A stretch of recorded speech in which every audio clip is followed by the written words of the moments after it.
Hi, hello, and welcome. That's me, Dr. K, with cameraman Gina.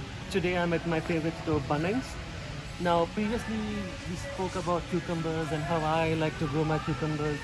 And then I got asked that, hey, which is the best variety of cucumbers that we should grow? So, since I'm at Bunnings today, let's answer the question and let's see what is available to us. Out here you'll find a number of varieties. You'll find the long green supermarket variety. Yep, these are the same ones.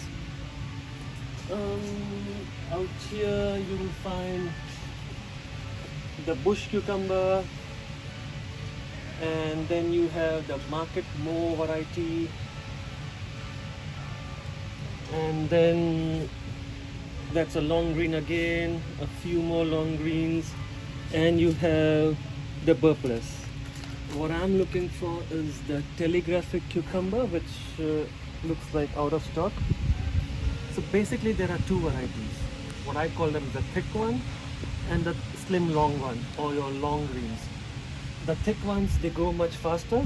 They are the space masters and the bush champions, but they have a lot of seeds in them, and they are slightly more succulent, more watery. But I prefer the telegraphic or the long green, which are seedless and yeah, less watery. So there you go. If you have a lot of space, the telegraphic will crawl a much they will grow much taller, as the name suggests, whereas the bush champion will get a bit more bushy, will give you a good produce, but they will have more seeds in them. So it depends on how much space you have and what kind of cucumbers you want. My suggestion would be the long green or the telegraphic if you find them. Yeah, so go for it, pick whichever you want, or you could have a mix of both and enjoy your cucumbers. And thanks for watching. It's me, Kay, with camera woman Gina. Have a nice day. See you.